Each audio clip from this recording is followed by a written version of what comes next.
লড়াইয়ের ওই ময়দানেতে যেতে তোমাকে হবে, প্রয়োজনে সব রক্তটুকু জমিনেই ঢেলে দেবে। তবে ইমানের জন্য যদি কখনো ডাক চলে আসে, ইমানের জন্য যদি কখনো লড়াই করা লাগে, 1000 নয় 1 কোটি জীবন দিতে তৈয়ার হয়ে যাবে। রাজি আছেন তো ইনশাআল্লাহ? লড়াইয়ের ওই ময়দানেতে যেতে তোমাকে হবে, প্রয়োজনে সব রক্তটুকু জমিনেই ঢেলে দেবে। তবুও তোমায় লড়তেই হবে, মানিবে না পরাজয়। তবুও তোমায় লড়তেই হবে, মানিবে না পরাজয়।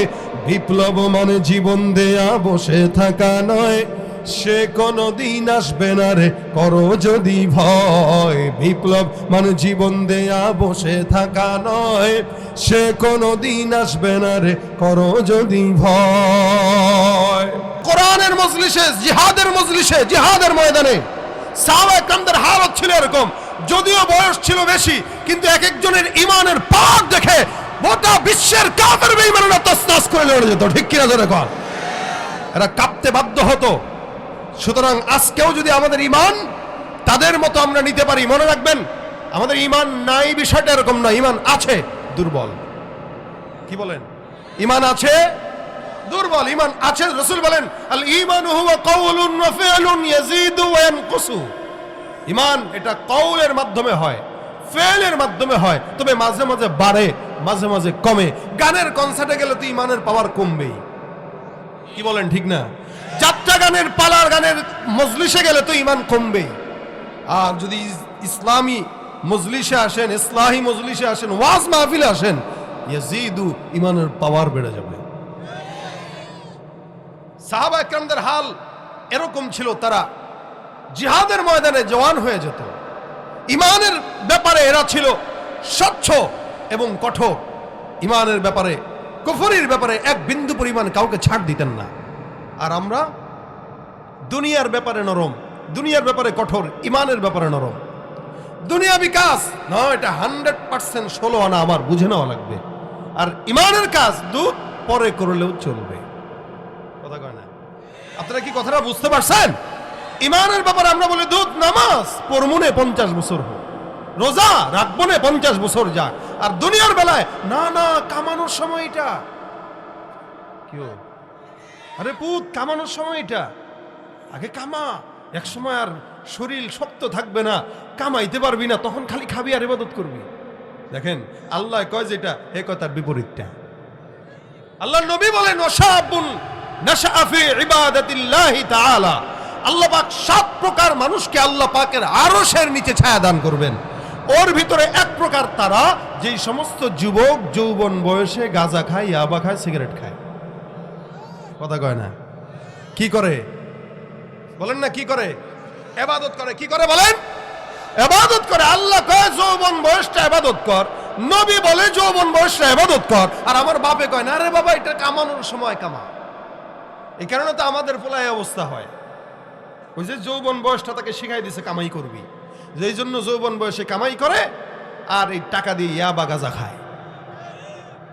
যৌবন বয়স কখনো টাকা কামানোর বয়স না, যৌবন বয়স ইবাদতের বয়স। ওই কারণে ইবাদত করতে গিয়ে নিয়ত করবে টাকা যেটা কামাবে ওইটা কামানোও ইবাদত হয়ে যাবে।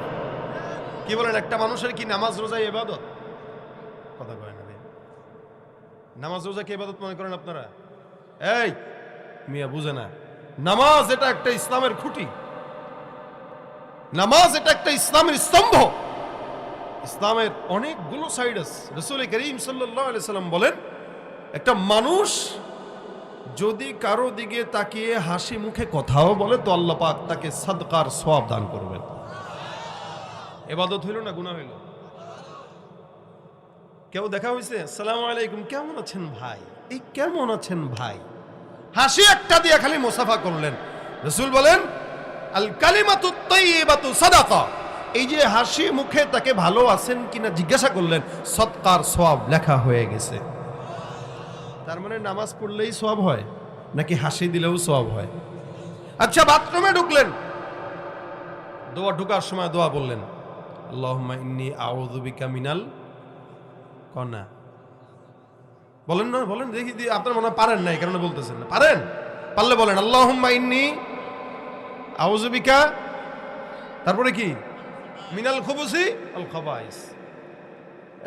এই দোয়াটা কেউ যদি পড়ার পরে সে বাথরুমেও যায়, তা আল্লাহর নবী বলেন তার বাথরুমে যাওয়াটাও ইবাদত হয়ে যাবে। জোরে বলেন সুবহানাল্লাহ। এই যে সুবহানাল্লাহর আওয়াজটা বললেন, আল্লাহর নবী বলেন জান্নাতে একটা গাছ লেগে গেছে। এখন যারা বলছেন আরেকটা গাছ লেগে গেছে, আবার লেগে গেছে, আরো একটা লেগে গেছে, যত বলবেন তত লাগবে সুবহানাল্লাহ। সওয়াব না গুনাহ হইল? জবানটা খুললেই সওয়াব, জবানটা খুললেই যতক্ষণ আছেন খুলবেন তো ইনশাআল্লাহ। তাহলে শুধু নামাজ রোজাই ইবাদত না, ইবাদত বান্দা টাকা কামাই করবে এই নিয়তে যে আমি কামাই করতেছি, তবে এটা আমার বিবিকে খাওয়াবো, আমার সন্তানকে খাওয়াবো, সন্তান নামাজ পড়বে, বিবিরা খাওয়ানোর কারণে ইবাদত হবে। রাসূল সাল্লাল্লাহু আলাইহি ওয়াসাল্লাম বিবিকে মহব্বত করছেন, এই বিবির সাথে মহব্বত জুড়বে, বিবির একটা হাদিয়া দেবো, একটা গিফট করব, মার জন্য একটা শাড়ি কিনবো, এই নিয়তে টাকা কামাই করবেন, প্রত্যেকটা পদক্ষেপে সওয়াব আর সওয়াব। আরে বাদ দেন, নেকের কাজ করা লাগবে না, এমনিই সওয়াব হবে।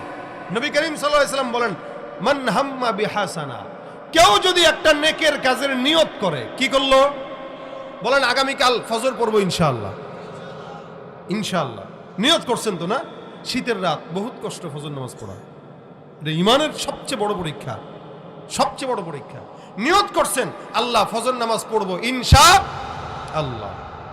এখন রাসূল বলেন কেউ নিয়ত করলো, অথবা নিয়ত করছেন আগামীকাল একজনকে 5টা টাকা দান করব, এক জায়গায় 1000 টাকা দান করব, নিয়ত করছেন, বা আজকে নিয়ত করলেন যে ইনশাআল্লাহ মাহফিলে 1000 টাকা দিব, মাদ্রাসায় 1000 টাকা দেব, নিয়ত করছেন, কি করছেন, কিন্তু দিতে পারেন নাই, ধরলাম আর কি, দিতে পারেন নাই। নিয়তটা করা সহজ তো, কিন্তু কাজটা করা কঠিন। এই জন্য তবলিগে গেলে বলবে কি ভাই হাত উঠান, নিয়ত করেন, নাম লেখান, বলে না নাম লেখান, নাম লেখান, নিয়ত করেন, দাঁড়ান, হিম্মত করেন।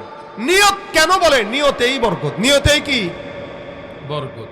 রাসূল বলেন কেউ নিয়ত করলো কিন্তু কাজটা করতে পারে নাই, কাজটা করতে পারে নাই, রাসূল বলেন কাতাবাল্লাহু লাহু হাসানাতান কামিলা, আল্লাহ পাক তার আমলনামায় ওই কাজের পরিপূর্ণ একটা নেকি দান করে দিবেন।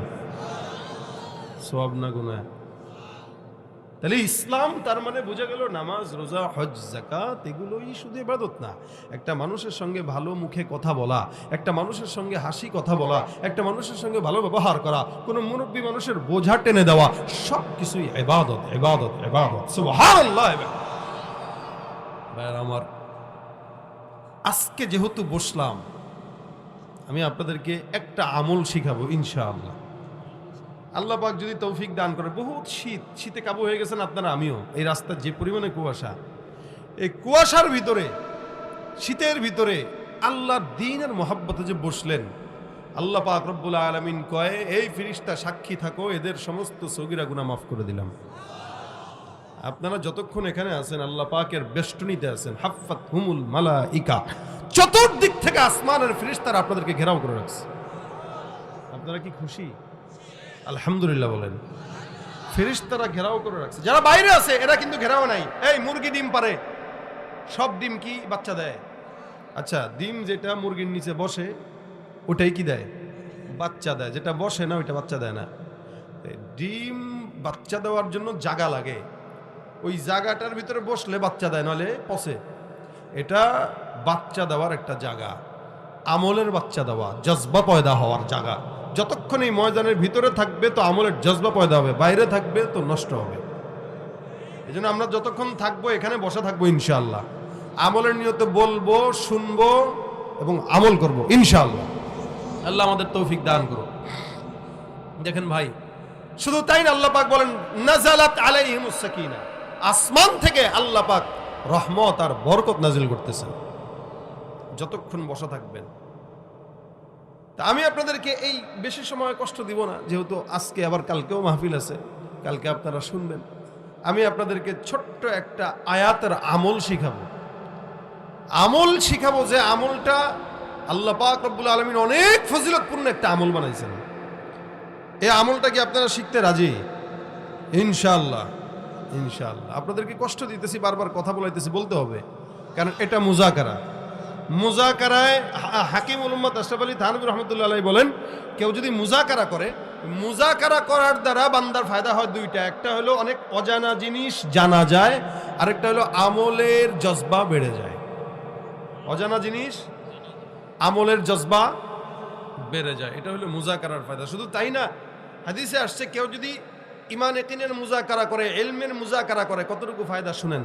রাসূল বলেন, হাদিস শরীফে আসছে, তাদারুসুল ইলমি সাআতাম মিনাল লাইলি খায়রুম মিন ইহইয়াহা, যে কেউ যদি ইলম থেকে কিছু আলোচনা করে, ইলমি কিছু মুযাকারা করে, একজন বান্দা 5 মিনিট ইলমি মুযাকারা করলো, আরেকজন সারা রাত জেগে নফল ইবাদত করলো, বলা হয় সারা রাত জেগে নফল ইবাদতের চাইতেও 5 মিনিটের দাম আল্লাহর কাছে বেশি। কেন? আমরা এই ইজতিমাই ভাবে আলোচনা করার দ্বারা অনেকের ভিতরে আমলের জজবা তৈরি হবে। আর একাকী ইবাদত করলে সে নিজে করে আর কেউ করে না, আর যৌথ ইবাদত করলে নিজেও করা হয় অন্যও করা হয়, তো একাধিক মানুষের সওয়াব যখন মিলে যায় তখন ওই সারা রাত জেগে নফল ইবাদতকারীর চাইতেও বেশি সওয়াব আমাদের কপালে লেখা হয়ে যায়। আচ্ছা, আমি আপনাদেরকে একটা আয়াত শোনাই। আমি যে আয়াতে কারিমার অংশ বিশেষ তেলাওয়াত করেছি, এই আয়াতকে কি আয়াত বলে আপনারা মনে রাখছেন কিনা জানি না। আয়াতুল, আমি তেলাওয়াত করেছি আল্লাহ পাকের আয়াত থেকে, আল্লাহু লা ইলাহা ইল্লা হুয়াল হাইয়ুল কাইয়্যুম লা তাখুযুহু সিনাতুন ওয়ালা নাওম। পুরো আয়াত নিয়ে আমার কোনো কথা নাই, আমার কথা হলো খালি এই গোটা আয়াতের ফজিলত নিয়ে। এই আমলটা আজকে বাসা পর্যন্ত নেব ইনশাআল্লাহ। এই আয়াতুল কুরসিটা এত ফজিলতপূর্ণ আয়াত, আমার আল্লাহ পাক রব্বুল আলামিন বান্দাকে জানায় দেন গোটা কোরআনের মধ্যে রাসূল করিম সাল্লাল্লাহু আলাইহি ওয়াসাল্লামের উপর আল্লাহ পাক যে কোরআনটা নাযিল করলেন, এই কোরআনের ফাতিহা থেকে নিয়ে নাস পর্যন্ত প্রত্যেকটা জায়গা, প্রত্যেকটা আয়াত, প্রত্যেকটা নক্তা, প্রত্যেকটা জের জবর আল্লাহ পাক রব্বুল আলামিন সত্য বললেন না মিথ্যা বললেন? সন্দেহ আছে?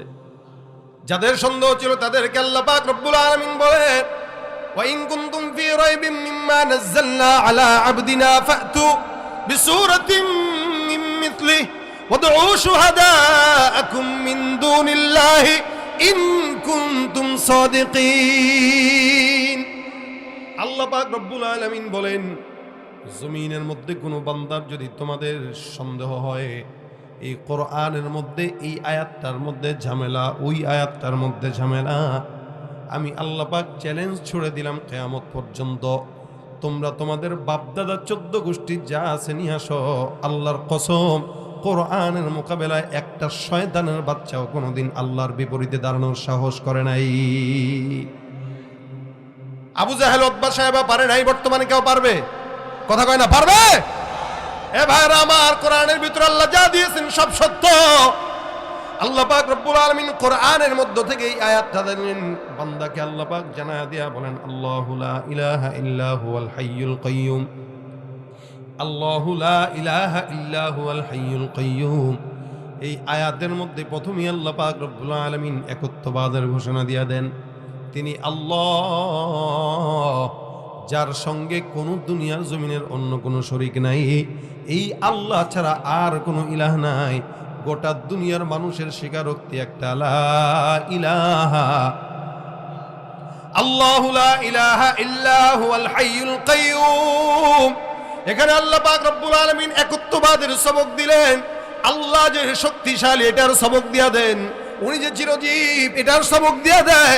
আল্লাহ পাক ডাক দিয়া কয়, হে মুমিন, জমিনের মধ্যে যত বান্দা আছো সব বান্দারা একসঙ্গে মিলেও যদি মাওলাকে ডাক দাও, সেই মাওলা জবাব দিতে পারবে কি পারবে না? এই জন্য আল্লাহ বলে, বান্দা আমি মাওলা দূরে না, আমি আল্লাহ পাক এত এত এত নিকটে। আমি আল্লাহ পাক ঘোষণা করলাম, ওয়ানাহনু আকরাবু ইলাইহি মিন হাবলিল ওয়ারিদ। আমার আল্লাহ পাক রব্বুল আলামিন বলেন, আমি আল্লাহ বান্দার শারগের চাইতে নিকটে। দুনিয়ার কোনো এরকম মালিক নাই যেই মালিক বান্দার নিকটে। বান্দা যেখানে যায় আমার আল্লাহ ডাক দেয়া কয়, হে বান্দা তুমি যেখানে থাকো, আল্লাহ পাক ডাক দেয়া বলেন, ফা আইনামা তুওয়াল্লু ফাসাম্মা ওয়াজহুল্লাহ। বান্দা যেখানে থাকবা আমার আল্লাহর দিকে যদি যাও, আল্লাহর দিকে চেহারাও যদি ঘুরায় দাও, আল্লাহ পাক রব্বুল আলামিন বলেন, মুমিন জমিনের মধ্যে তুমি যেখানেই যাবা, যেখানেই তাকাবা, দুনিয়ার কোনো মানুষ তোমার চোখে না পড়লো, আল্লাহ পাক রব্বুল আলামিন আছে। সমুদ্রের তলদেশেও যদি যাও সেখানেও আছে না নাই? জঙ্গলের মধ্যে গহীন জঙ্গলেও আছে না নাই?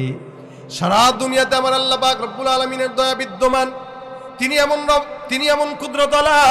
আমার আল্লাহ পাক রব্বুল আলামিন বলে, বান্দা জমিনের মধ্যে কোনো বান্দা যদি রাত 3টার দিকে ডাক দেয়, যদি কোনো বান্দা চেয়ারম্যানকে মেম্বারকে রাত 2টা 3টার মধ্যে ডাক দেয়, আল্লাহ পাক রব্বুল আলামিনের বান্দা কেউ সাড়া দিবে না, কারণ ঘুমের সময়। কিন্তু আল্লাহ পাক এই আয়াতে বান্দাকে চ্যালেঞ্জ দেয়া বলেন, বান্দা মনে রাখবা, কেউ যদি কথা না শুনে টেনশনের কারণ নাই, আমি আল্লাহ রব্বুল আলামিন তোমাকে ঘোষণা করলাম, লা তাখুযুহু সিনাতুন ওয়ালা নাওম। মালিক তো তন্দ্রাচ্ছন্ন হয় না, ঘুম তো দূরের কথা। তুমি রাত 3টার দিকে মালিকরে একবার করে ডাকবা, আমার আল্লাহ তোমার ডাকে 10 বার সাড়া দিয়ে দিবে। আমার আল্লাহ পাক বান্দার ডাকে সাড়া দেয়। এটাই হলো আল্লাহ পাক রব্বুল আলামিনের কুদরত, এটা হলো মালিকানা কাজ। মালিক কোনোদিন তার বান্দাকে হতাশ করে না। এক বান্দা মাজুসি 80 বছর পর্যন্ত কেবল মূর্তিকে সামনে নিয়ে ডাক দেয়, সনাম সনাম সনাম। 80 বছর একজন মাজুসি মূর্তিকে সামনে নিয়ে বলে, সনাম সনাম সনাম সনাম সনাম। মূর্তি কথাও বলতে জানে না, উপকার করতে জানে না, খাইতেও জানে না। আমি বহু বছর আগে কি বলে ইন্ডিয়ায় মাহফিলে গেছি, ওখানে যা দেখলাম মূর্তিকে সামনে নিয়ে কিছু কিছু ভাইরা সকালবেলা মূর্তির সামনে সুন্দর করে খাবার দাবার দেয়, খিচুড়ি দেয়, ফল ফলাদি দেয়, ফুলও দেয়।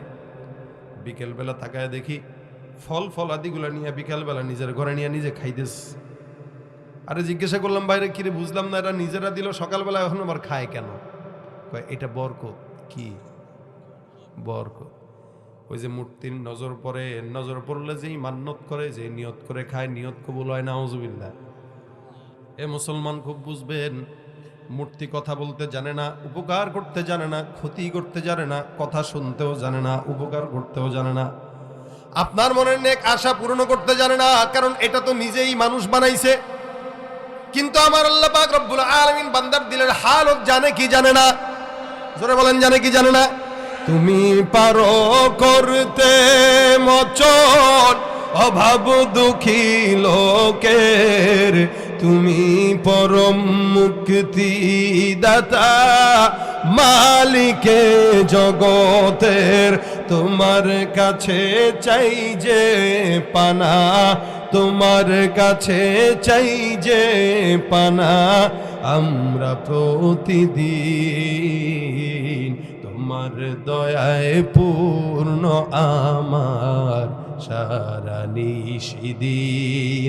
আল্লাহ তুমি দয়ার সাগর, আল্লাহ তুমি দয়ার রহমানুর রহিম, তোমার দয়ায় পূর্ণ আমার সারা নিশিদিন। কার দয়া?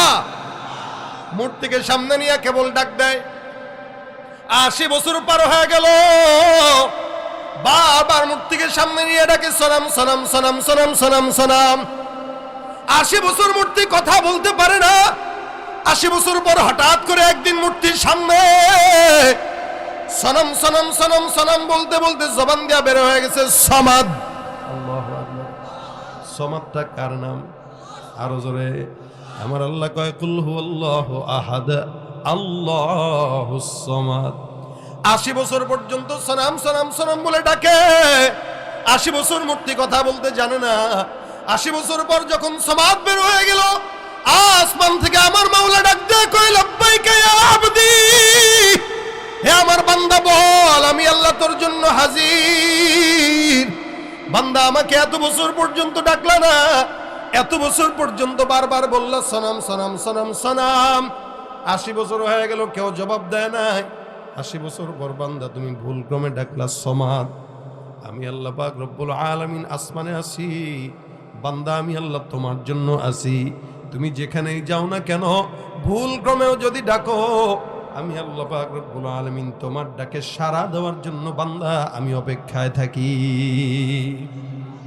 এই জন্য রাসূল করিম সাল্লাল্লাহু আলাইহি সাল্লাম বলেন, আল্লাহ পাক বলেছেন, আলামিন মুস্তাগফির, এমন কোন বান্দা আছে চাও আল্লাহ পাক রব্বুল আলামিন গভীর রাতে আসমানে এসে বান্দাকে ডাক দেয়, বান্দা যত মন চায় তুমি ডাকো, জমিনে কেউ শুনবে না। আমি আল্লাহ পাক রব্বুল আলামিন তুমি যত ডাক দিবা, আমি আল্লাহ তোমার ডাকে একবার দিবা, আমি আল্লাহ 10 বার তোমার ডাকে সাড়া দিয়া দিব। বন্দেগানে খাসে আল্লাহ মুল গুয়ুব দরজা নে জওয়াসিসুল কুলুব জেমি সরশবু এ পীরাহান শনিদি চরা দরজা হেকিনান শনদিদি। বন্ধুকে কথা কয় না কে? আমার মাওলা আগে ছিল, এখনো আছে না নাই? ভবিষ্যতে থাকবে কি থাকবে না? এ মুসলমান, আল্লাহ পাক আগেই বান্দাকে সতর্ক করলেন, লা ইলাহা ইল্লা হুয়াল হাইয়ুল কাইয়ুম। মনে রাখবা, এই জমিনে আল্লাহ ছাড়া কেউ নাই, তিনি চিরঞ্জীব, তিনি চিরশক্তিশালী।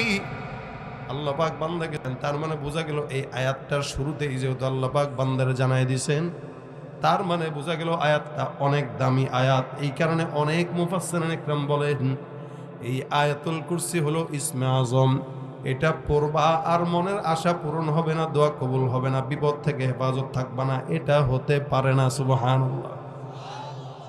এ ভাইরা আমার, আয়াতুল কুরসির ব্যাপারে রাসূল করিম সাল্লাল্লাহু আলাইহি সাল্লাম বলেন, এখানে আমরা যারা আছি মরবো না একদিন? সবাই মরবো তো ইনশাআল্লাহ। মৃত্যু আমাদের জন্য কষ্টের না, আনন্দের। কি বলেন? আনন্দের কেন? মরলেই জান্নাত ইনশাআল্লাহ, মরলেই আল্লাহর দিদার ইনশাআল্লাহ। আল্লাহ আমাদেরকে জান্নাত দিবে না তো কারো দিবে? শীতের ভিতরে এই কনকনের ভিতরে বসে রয়েছেন, কষ্ট করে দিনের বয়ান শুনতেছেন, তো আল্লাহ আমাদেরকে না দিয়ার কারে দিবে বলেন? ইনশাআল্লাহ আমরা জান্নাতে যাব। বলেন জোরে, বলেন জোরে ইনশাআল্লাহ।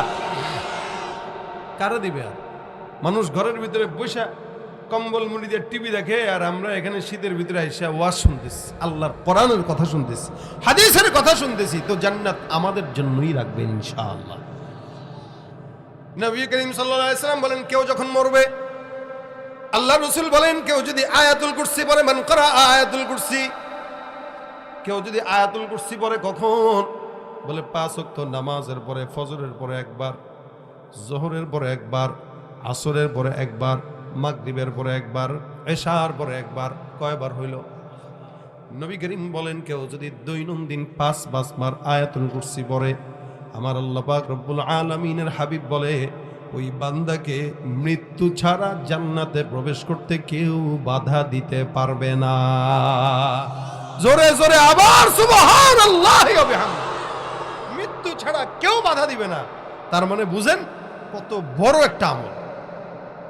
মৃত্যু ছাড়া কেউ বাধা দিবে না, তার মানে মরতে দেরি, জান্নাত পাইতে দেরি না। তার মানে কি? মরতে দেরি, জান্নাত পাইতে।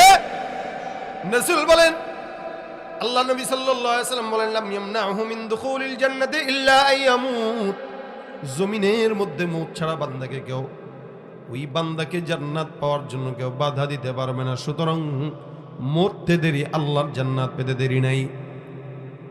হাদিস শরীফে একটা ঘটনা আসছে, হযরত আবু হুরায়রা রাদিয়াল্লাহু তাআলা আনহু, বিশাল বড় একজন সাহাবী, যেই সাহাবীটা সবচাইতে বেশি হাদিস বর্ণনাকারী সাহাবী।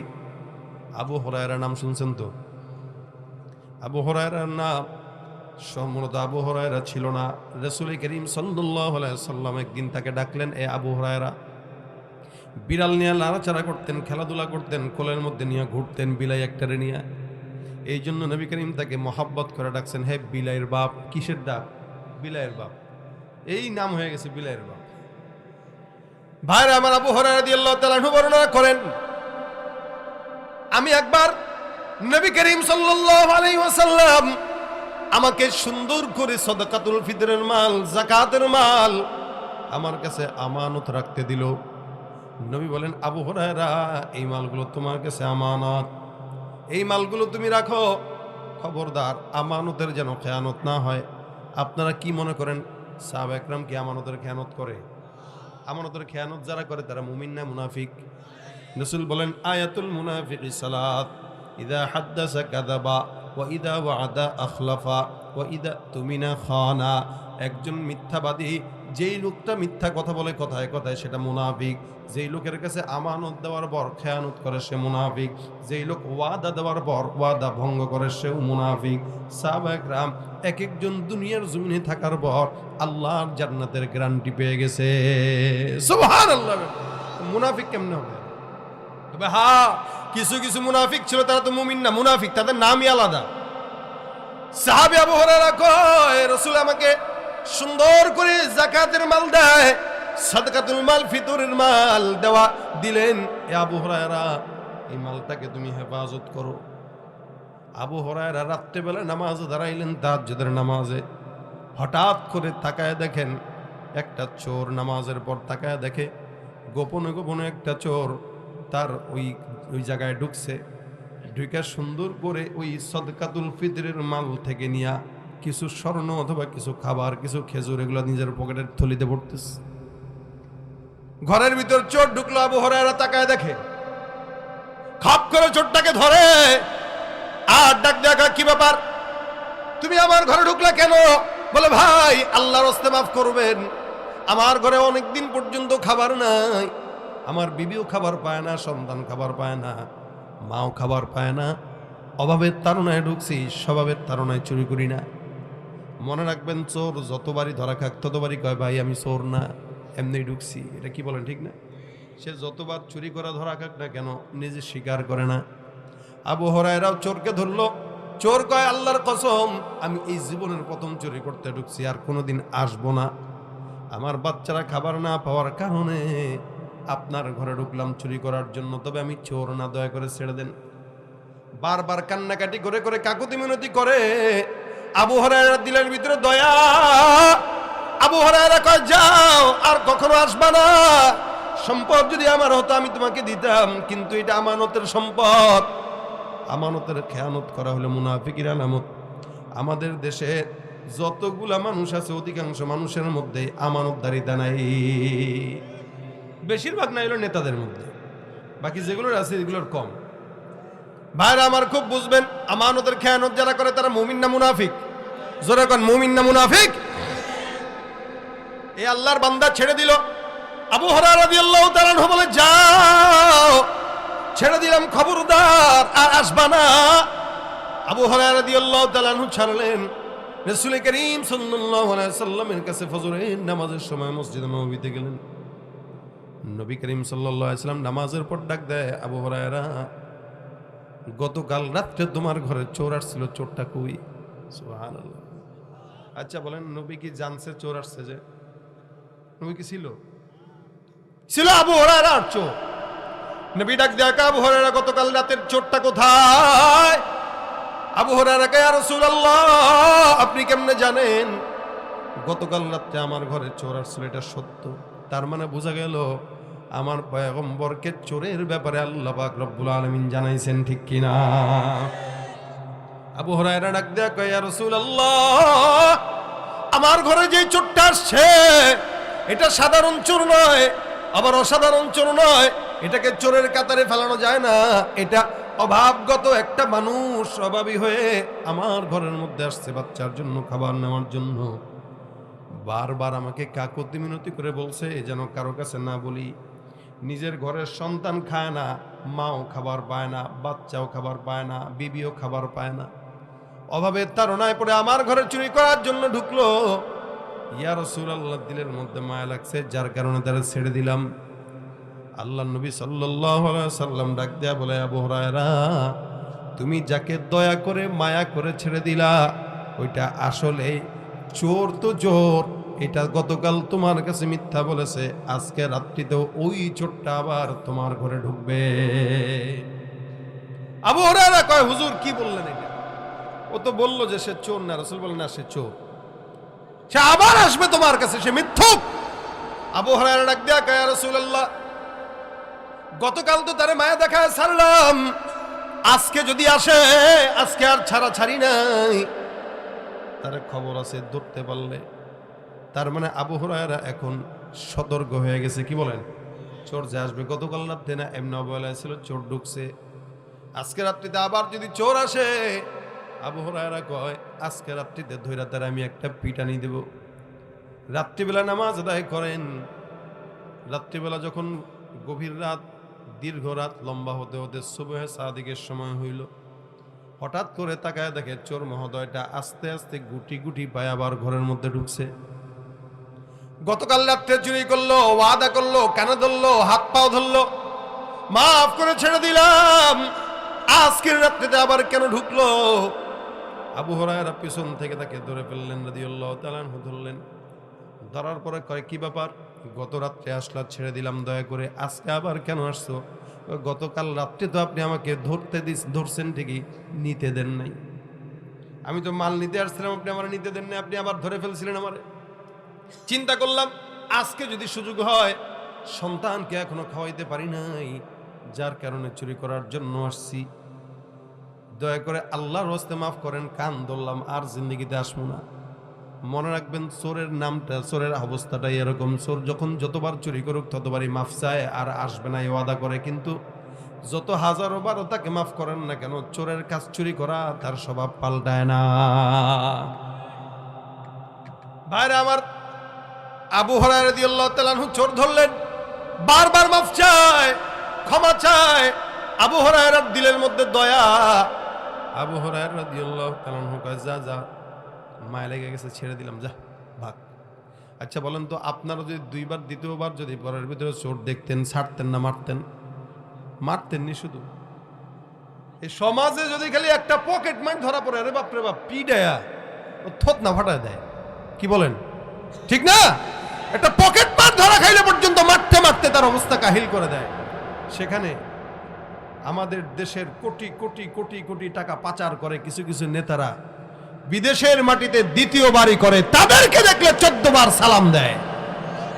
উচিত ছিল তাদেরকে, এদেশে যদি ইসলামী আইন থাকতো, প্রত্যেকটা চোরের হাত কাটা হয়ে যেত, দ্বিতীয় কোনো চোর চুরি করার সাহস করতো না। ঠিক কিনা জোরে কর। কিন্তু এদেশে ইসলামী আইন নাই, এই কারণে একের পর এক চোরের সংখ্যা বাড়ে বই কমে না। সমাজ যত সামনের দিকে আগাচ্ছে, চোর বাটপারের সংখ্যা তত বাড়তেছে। ঠিক কিনা জোরে কর। ওরা হলো দেশের লাগি মহামারীর মতন, ফাইলে কলম ঠেকাইয়া চালায় তারা নির্যাতন। ওরা হলো দেশের লাগি মহামারীর মতন, ফাইলে কলম ঠেকাইয়া চালায় শুধুই নির্যাতন।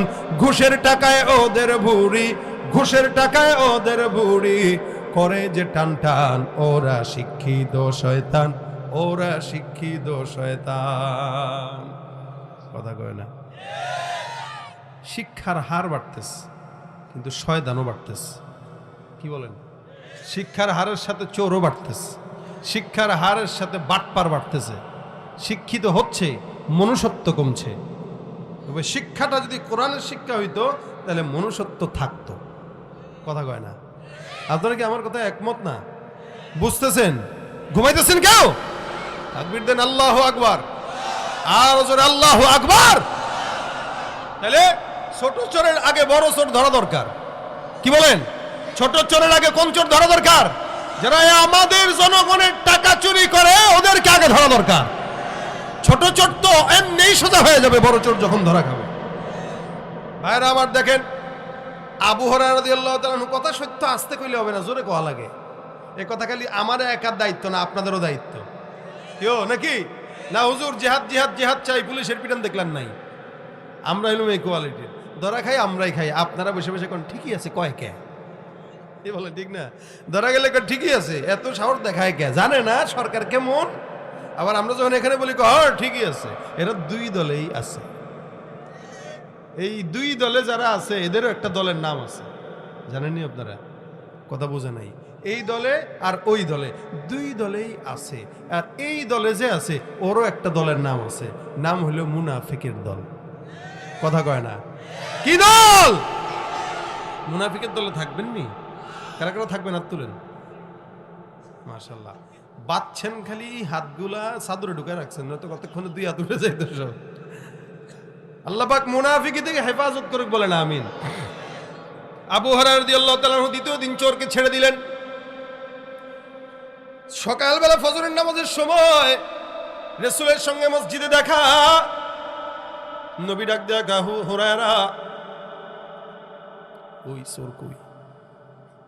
তার মানে রাসূলকে জানায় দিয়েছেন কে? হুরায়রা কয়, হুজুর চোরটা বারবার মাফ চাইছে, কইছে আর জীবনেও করবে না। দিলের মধ্যে মায়া লেগে গেছে, যার কারণে চিন্তা করলাম ছেড়ে দেই হুজুর, যার কারণে চোরটাকে গতকাল রাতেও ছেড়ে দিয়েছে। নবী ডাক দেয়া কয়, আবু হুরায়রা আজকে রাতেও দেখবা চোরটা আবার সময় মতো ঢুকে যাবে। আবু হুরায়রা কয়, হুজুর আজকে যদি ঢুকে, ওর একদিন তো আমার একদিন। তার মানে পর পর কয়দিন? প্রথম 2 দিন মাফ করছি, এটা চেহারার দিকে তাকায় মাফ করছি, আজকে চেহারা দেখা ছাড়াই বিরাম দিব। যার কারণে রশি টসি নিয়ে প্রস্তুত হওয়ার জন্য গেছে। চোরটা ঢুকবে, ধরবে, বানবে, তারপরে রাসূলের কাছে নিবে। চোর মহোদয় রাত্রিবেলা আবু হুরায়রা রাদিয়াল্লাহু তাআলা আনহু নামাজ কালাম পড়েন, নামাজ পড়তেছেন, ইবাদত করতেছেন, পাহারা দিতেছেন। হঠাৎ করে তাকায় দেখে চোর মহোদয় আস্তে করে ঢুকছে। আবু হুরায়রা রাদিয়াল্লাহু তাআলা আনহু সুন্দর করে চোর মহোদয়কে পিছন থেকে ধরে ফেললেন, দুইটা হাতটা সুন্দর করে বানলেন, মাইন্ডা কয়, আজকে ধরছি বাবু, নবীজির রওজা ছাড়া আজকে কোনো উপায় নাই, নবীজির কাছে আজকে তোরে নিয়ে যাব, ধরা খেয়ে গেছিস। রাসূলের কাছে নিয়ে যাবে যখন শুনলো, চোরের সমস্ত কিছু গরম হয়ে গেছে, কারণ নবীর কাছে নিলে তো হাত কাটা হয়ে যাবে, লুলা হয়ে যাবে। আমাদের দেশের প্রত্যেকটা নেতাকর্মীরা যদি চুরির আইন থাকতো, একটারও হাত থাকতো না, সবগুলা লুলা থাকতো। কথা ঠিক না? যেই চুরি করছে এগুলো হাত থাকতো না। শুধু আমি সবার জন্য বলতেছি এই কথা, কেউ মানুষের জায়গা চুরি করে, নিজের জায়গা আছে আরেক জায়গার পাশে, ওই আরেকজনের জায়গায় কচা গাছ পিটে রাখে জায়গা দখলের জন্য, কথা কয় না? এগুলোও কি বলেন? এগুলোও কি হিসাব দেওয়া লাগবে না আল্লাহর কাছে? ভাইরা আমার, আবু হুরায়রা রাদিয়াল্লাহু তাআলা বললেন, চোর রাসূলের কাছে নিবেন, বললেন খবরদার নড়াচড়া করবি না, নবীর কাছে নিয়ে যাব। আজকে ধরা খায় গেলা, আজকে আর ছাড়াছাড়ি নাই। গত 2 দিন তোমাকে মাফ করলাম, আজকে আর মাফ করার কোনো সুযোগ নাই। আমার পয়গম্বর বলেছেন তুই 3 দিন আসবি। নবীর কথা সত্য, নবী যেটা বলে বুলেটের গুলি মিস হয়, নবীর কথা আর মিস হয় না। নবী বলছেন তুই আসবি, আসলি আজকে তোকে পয়গম্বরের দরজায় নিয়ে যাব, যা বিচার হয় রাসূল করবেন, চল। সকালবেলা হইলে নিয়ে যাব। এবার চোর মহোদয় বেহুদ পেরেশানির মধ্যে পড়ে গেছে, আস্তে আস্তে করে ডাক দেয়, আবু হুরায়রা, কয় কি? মাফ করে দাও, আর পোলাটা খায় না, অনেক দিন হইছে, কোনো খাবার টাবার পায় না। কয়টা পুরান কথা কয়, নতুন কথা কও থাকবে। এগুলো যা বলতেছে যেগুলো তো পুরান কথা বেটা, নতুন কিছু আসেনি, এটা কয়, এটাতে আর চিরা ভিজবে না। এই 2টা কথা বইলাই তো বেটা গত 2 দিন ছাড়া পাইলি, নতুন কোন কথা যদি থাকে বলো। এবার চোর মহোদয় ভাবতেছে নতুন কি কওয়া যায়, কি ডেলিভারি দিবে, নতুন ভাবতেছে। অনেকক্ষণ বসে বসে আবু হুরায়রাকে ডাক দেয়া কয়, হ্যাঁ আবু হুরায়রা, একটা কথা বাড়ি পাইছি, শুনবানি। বলে কি কয়? আমি তোমার কোরআনের থেকে একটা আয়াতের আমল শিখাবো, তুমি শিখবা। সুবহানাল্লাহ। কে কইতেছে? হ্যাঁ হ্যাঁ হ্যাঁ। আবু হুরায়রা কয়, কি কইলি তুই? আমি তোমার কোরআনের একটা আয়াতের আমল শিখাবো, তুমি শিখবা। তুই আমারে শিখাবি? কথা মনে পাত্তাই দিতেছেন না। আমি চোর হইলেও ইমান ঠিক আছে। একদল আছে না, চোর হইলেও কি থাকে। আবু হুরায়রা কয় কি রে, চোরের ঘরের চোরে বলে আমার আমল শিক্ষা দিবে। তুই আমল করস না কেন? হে, তুই আমার আমল শিখাবি, তোর ভিতরে আমল নাই।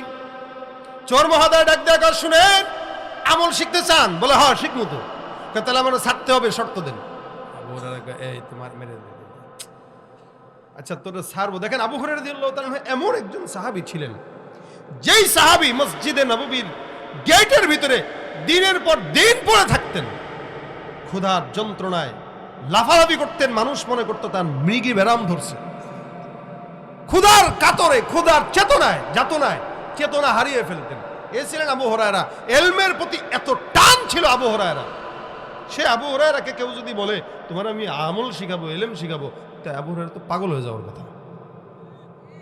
আবু হুরায়রা রাদিয়াল্লাহু তাআলা ডাক দেয়া কয়, কি শিখাইবা? তাড়াতাড়ি বলো, দেরি সহ্য হয় না। অবশ্যই তোমার শিক্ষা যদি পছন্দ হয় তোমার আমি আল্লাহর রাস্তায় ছেড়ে দেবো ইনশাআল্লাহ, কথা দিলাম, টেনশন নেই। নবীর কাছে তোমার নিব না, বিচারের কাঠগড়ায় দাঁড়া করাবো না, শিখায় দাও। আবু হুরায়রা রাদিয়াল্লাহু তাআলা আনহু যখন জবান দিলেন যে ছেড়ে দিবেন, তখন চোর মহোদয় কয়, শোনো। এবার চোর পড়া শুরু করে, বিসমিল্লাহির রহমানির রহিম, আল্লাহু লা ইলাহা ইল্লা হুয়াল হাইয়ুল কাইয়্যুম লা তাখুযুহু সিনাতুন ওয়ালা নাওম লাহু মা ফিস সামাওয়াতি ওয়া মা ফিল আরদ মান যাল্লাযী ইয়াশফা'ু ইনদাহু ইল্লা বিইذনি ইয়ালামু মা বাইনা আইদিহিম ওয়া মা খালফাহুম ولا يحيطون بشيء من علمه إلا بما شاء وسع كرسيه السماوات والأرض ولا يؤوده حفظهما وهو العلي العظيم। পারেন তো? পারেন আপনারা? সবাই পারেন না, এটাও জানি। যারা পারেন না তারা আজকে থেকে শেখার চেষ্টা করবেন ইনশাআল্লাহ। চোর মহোদয় সুন্দর করে শুরু থেকে শেষ পর্যন্ত পড়লো। আবু হুরায়রা কয়, শুনলাম তো, এখন আমল কও।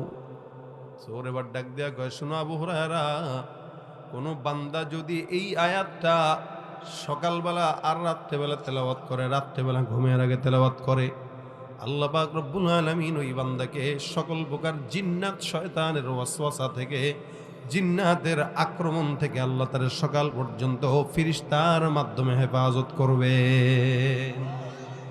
আবার সকালবেলা যদি পড়ে, সন্ধ্যা পর্যন্ত আল্লাহ পাক বান্দাকে হেফাজত করবেন। মাশাআল্লাহ, ভালো জিনিস শিখলাম তো, এটা তো জানতাম না। চোর কয়, তাহলে ছেড়ে দেন না, শিখছেন তো? আবু হুরায়রা কয়, ঠিক আছে যা, ভাগ ভাগ, আর কোনোদিন আসবি না, রাসূল যদি তোর দেখে রে, হাত শেষ। চোর মহোদয় বিদায় হয়ে গেল। সকালবেলা ফজরের সময় রাসূলের সঙ্গে দেখা। নবী আবার ডাক দেয়া কয়, হে আবু হুরায়রা, চোর কোথায়? আবু হুরায়রা কয়, হুজুর, ঘটনার মধ্যে ঘটনা, রাত্রেবেলা চোরকে ধরছি, বাঁধছি, আপনার কাছে নিয়ে আসবো, কিন্তু চোর তো এত চালাক, চোরটা বড় ইমানদার, আমার কাছে আয়াতুল কুরসির আমল শিক্ষা দিয়ে আমার কাছে শর্ত নিছে যেন ছেড়ে দেই। নবী বলেন, চোর কি বলল?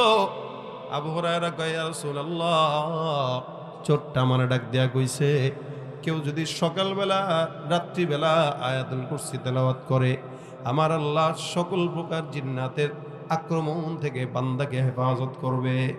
নবী ডাক দেয়া কয়, ইন্নাহু ক্বাদ সাদাকাকা ওয়া হুয়া কাযুব। হে আবু হুরায়রা, এই চোরটা তোমাকে যা বললো সব সত্য বললো। সুবহানাল্লাহ। তার মানে চোরের সত্যতার সাক্ষী দিচ্ছেন কে? রাসূল সাল্লাল্লাহু আলাইহি ওয়াসাল্লাম। কে দিচ্ছেন? রাসূল বলতেছেন, হে আবু হুরায়রা, চোর যা বলল, কি বলল? সত্য বলল। তবে ফাহুয়া কাযুব, সে আসলে সত্যবাদী নয়, সে হলো মিথ্যাবাদী। মিথ্যাবাদী বান্দা কি বলছে? সত্য কথা বলছে। মানে মিথ্যাবাদী একজন লোক যার কখনো সত্য বলার কোনো অভ্যাস নাই, এমন একজন লোক কি বলল? সত্য বলল। মিথ্যাবাদী লোক সত্য বলছে। রাসূল বলতেছেন, ইন্নাহু ক্বাদ সাদাকাকা ওয়া হুয়া কাযুব, নিশ্চয়ই সে তোমাকে সত্য বলেছে, কিন্তু সে আসলে সত্যবাদী। সে কি? মিথ্যাবাদী। সে কি?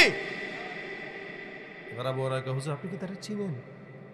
আপনি যেমনে বলতেছেন, প্রথমে বললেন আসবে, আবারও বললেন আসবে, সে আসলো, এখন বলতেছেন সে মিথ্যাবাদী কিন্তু সত্য বলছে। নবী আপনি কি চিনেন? নবী বলেন, অবশ্যই চিনি। যাকা শাইতান, ওইটা হলো ইবলিস, শয়তান। কে? হায় হায়, তার মানে এতক্ষণে ইলম শিখলাম কার কাছ থেকে? কথা কয় না, ইবলিসের কাছে।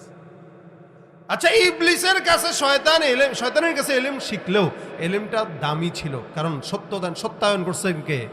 রাসূল কারীম সাল্লাল্লাহু আলাইহি ওয়াসাল্লাম। আমাদের ঘরের ভিতরে সন্তানদেরকে জিন্নাত সমস্যা করে, রাত্রিবেলা ঘুমায়, ঘুমের মধ্যে আটকা দিয়ে লাফ দিয়ে উঠে যায়, বাচ্চাটারে কোলের মধ্যে নিয়ে বাবা খালি দোলায় আর কয়, আরে কারে ফোন দেবো, কোন হুজুরে ফোন দেবো? ভাই হুজুরে ফোন দেওয়া দরকার নাই, আয়াতুল কুরসি তেলাওয়াত করে বাচ্চার গায়ের ভিতরে ফু দেন, আয়াতুল কুরসি তেলাওয়াত করে নাতির গায়ে ফু দেন।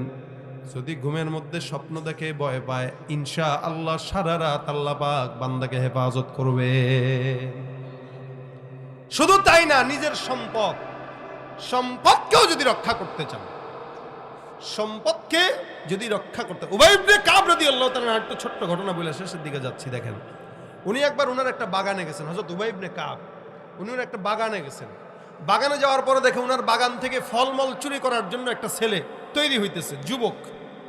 হযরত হালাল হারাম না মানিয়া কত টাকা করছো কামাই, এত টাকা রাখবা কোথায়, কাফনের তো পকেট নাই, টাকা পয়সা লইয়া কি কেউ কবরে গেছে, কি জবাব দিবি রে তুই আল্লাহরই কাছে। হামু বকশো 500 টাকা, আল্লাহ কবুল করুক, বলেন আমিন। আর কে আছেন?